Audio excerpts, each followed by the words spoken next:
I had noticed that my SSL handshakes were being interrupted, and it seemed like there was a timeout for SSL handshakes.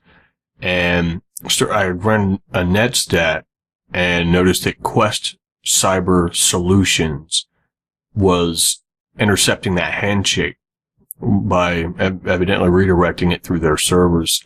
And I dug a little further into it, and it looks like they've stopped intercepting the handshakes now, and that now it's Hexelion, which is a state or fed police contractor. It's an IT company in Plano, Texas that works for the police or the feds in the area.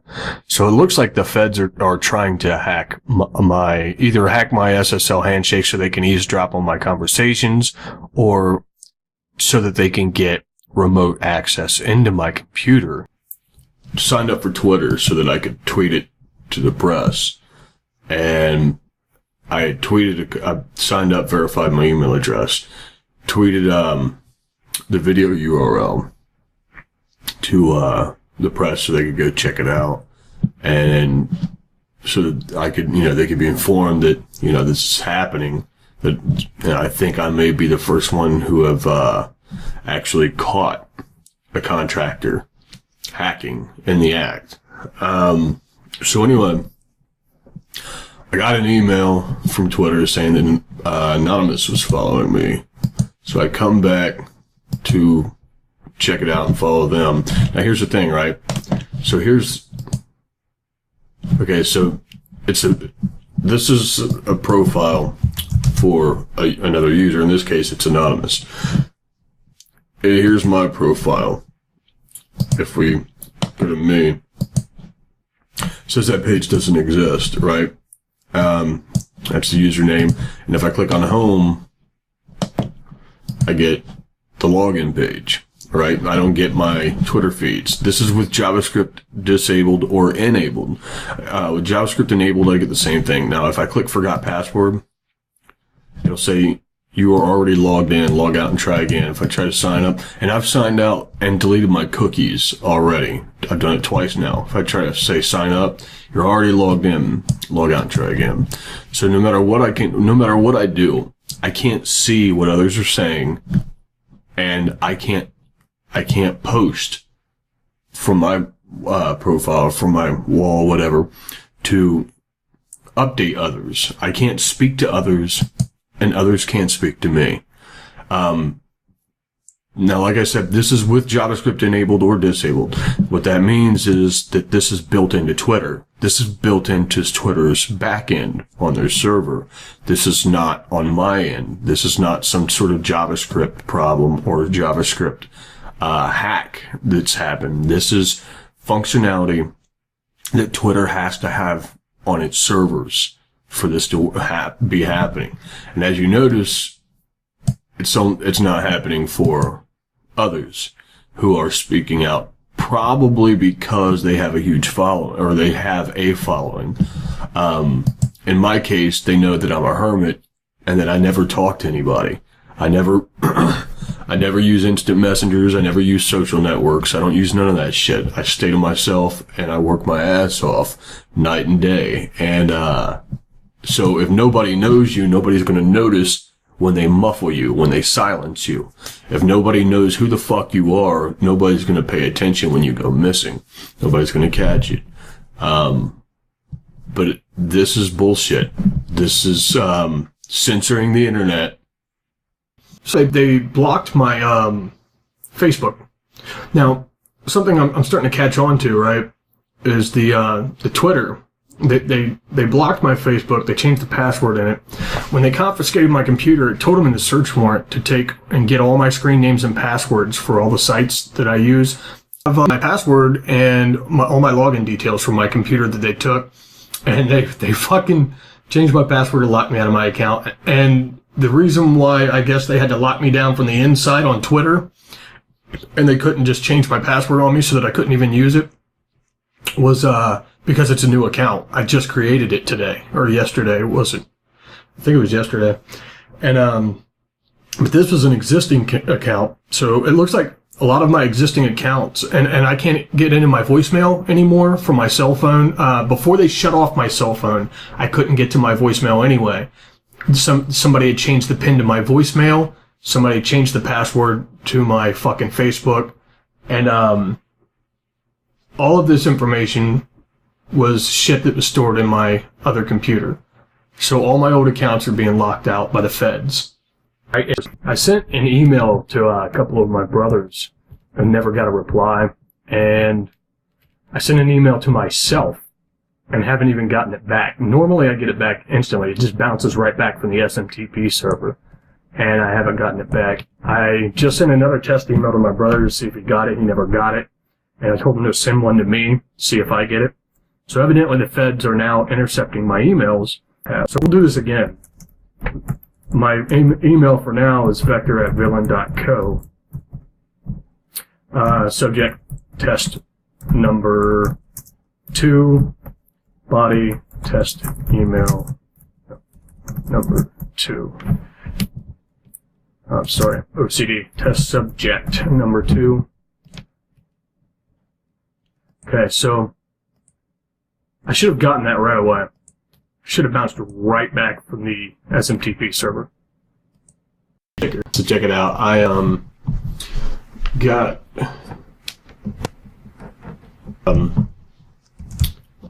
switch servers and use Yandex Money. I went to send me a phone verification code to create a Yandex Money account. Now,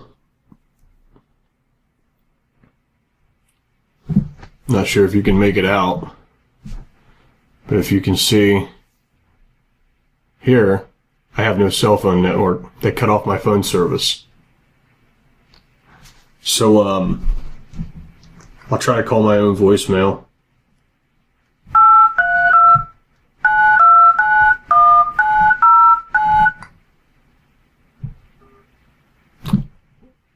Can't make a call.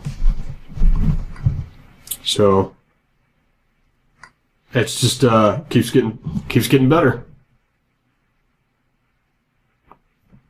Can't make a call.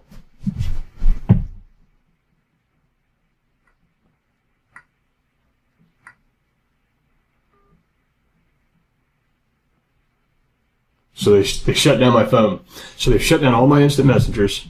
They shut down my Twitter, and they shut down my phone. They're trying to keep me from being able to do anything with the outside world. My power steering hose has mysteriously been cut, and it has ruined the power steering pump, and a fucking tree has been pushed over, and it landed where my car was. Alright, I wanted to do a video real quick, because if I just took a screenshot, you could always say I photoshopped it. This is, I never used the file manager interface, but this is GoDaddy's new file manager interface. It's got this thing called a history view. It only goes so far back. I think it's like 30 days back. And as you can see, on June 23rd, the Philip Leggett domain name didn't even exist in my account. I had deleted it long before that. I just made this video to further exemplify my claim that the investigation has in fact fabricated some of its evidence, and they're not representing it truthfully and accurately as it actually existed. I believe that IBM has my shit. Here's the deal. EEVVEE.com. I took it down 2 weeks ago to redirect all my traffic to villain.co. And in each site that I make, I have a stat counter down here. And I don't like Google, so I use statcounter.com. It's a free service. You could pay for it if you want, but it's a free service. And, you know, they probably make money off selling your stats to you know, add backends that need to do crunch data. It's whatever. It's just not Google, and therefore I use it. So, here's the thing. With each site, you've got a unique counter code in the bottom. In your stat counter code, each site's got their own stat counter identifier in the code. And So if you load one site's, like if you load Villain's stat counter on EV's domain name, it's going to show up EV in the domain name, but under my account, like Villain's showing up there, but under my account, the stats themselves will show up under Villain, and vice versa. If the code counter ID belongs to EV, then no matter what the domain name is in the browser that you got that code counter to load under, whether it be localhost or another domain altogether, a fake domain, a real domain that is not legit, whatever, it's still going to show up under the correct stat counter code. So since EV was taken down 2 weeks ago, in theory, we should not have any visitors to it, and yet we're still getting visitors. And so I assumed initially that these were just aggressive caching servers, servers meant to speed up, sometimes called proxy servers. But so I thought perhaps they were some of the big telcos caching servers that had an aggressive cache that's evidently lasted 2 weeks.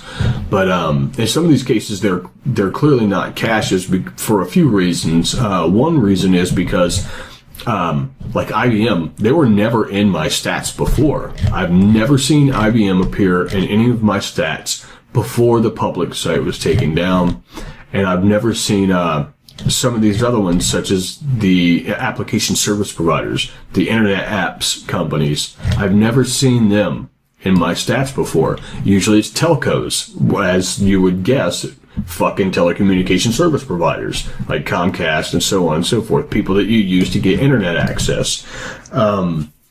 So now I've got IBM, I've got big IT companies showing up in my stats, and then both of them are in these two cases, both of them are showing unknown for header, which means they're likely using localhost for their fucking to resolve their domain name. So they got the site loaded up locally. They've got all my source code on their computer locally, and they're just pulling it up. They've set up their loopback, their host file, to let it resolve to localhost or something. Now here's the issue. EV, I've got a local copy of it that doesn't redirect. So this is going to show up in my stats too, because I'm running it locally, and I'm running it locally, and the stat counter code just loaded, and I have access to the internet so it can execute a log. And as you see right here, ev.dev, Comcast, Spring, Texas. I'm actually in Houston. That's me. So whoever, now this is the only part the public could see. The rest of it was hidden. I had worked on it for over a year in secrecy. And now the thing about EV, I thought they raided my house because of a lot of shit that I said on EV. EV, first and foremost, was a social network that was supposed to beat Google and Facebook in one swing. It looks like shit right here on this page, but I don't give a fuck about this page because it's not what I'm working on. This was just the about page. EV was actually a badass, and it looked nothing like this. This was just an about page I threw up. But what EV was a social network that was going to take out Facebook and Google and keep the government out. The government would not be allowed to have access to any part of EV, and everyone's information and communications was going to be secured. And I mentioned that on the site, and then I go through and illustrate several examples of how Google and Facebook sell you to the government and how that works, and why that, and how to know when when you're being. I believe I started mentioning how to know when they're actively. No, that was another site project, but anyway, so I went on about Facebook and Google being sellouts, and I went on about the government being corrupt as well by enforcing these laws so that they had to, so that you had to verify your identity on these sites so that the government could know who it is that they're intruding on. Because that's one of these things with these online impersonation laws. They want to make sure the person they're eavesdropping on, whose account they've hacked, is the person they wanted to hack to begin with. And those laws make it easier for them to spy on you, and they make it easier for the service providers to collect information about how to market to you. And I went into the industry of science, and how it's corrupted as fuck and costing the taxpayer a lot of money, nonprofit, big biz, and church. And I kind of just, it was a thing about what the hell was wrong with people's views. And the purpose of EV was to correct people's views, was to be a social network that encouraged enlightenment. If you would tell me your full names first of all, and narrate please what happened on September 24th of this year. My name is Stephanie Weiner. My name is Joe Osbaker. And we're two of the people whose house was raided on September 24th. Recently, we had a chance to travel to Washington, D.C. and meet with the ACLU's national policy staff and Mike German, who's a former FBI agent. And he had read all of the warrants and all of the subpoenas. And this is what he said about them. In looking at them, he said it was clear to him, as someone who had prepared these kind of warrants in the past, that there was no indication that they were looking for anything of a criminal nature. They weren't looking for weapons. They weren't looking for drugs. They weren't looking for money. What were they looking for? He described it as associational materials, First Amendment materials, that they were looking for how we organized the anti-war activities and solidarity activities that we're involved in, and really the bread and butter, the meat and potatoes of what they were looking for was contact information. They wanted our cell phones. They wanted our address books. They paid special attention to any paper that had names, addresses, phone numbers, and emails written on them. And I would say that's the bulk of the material that they took.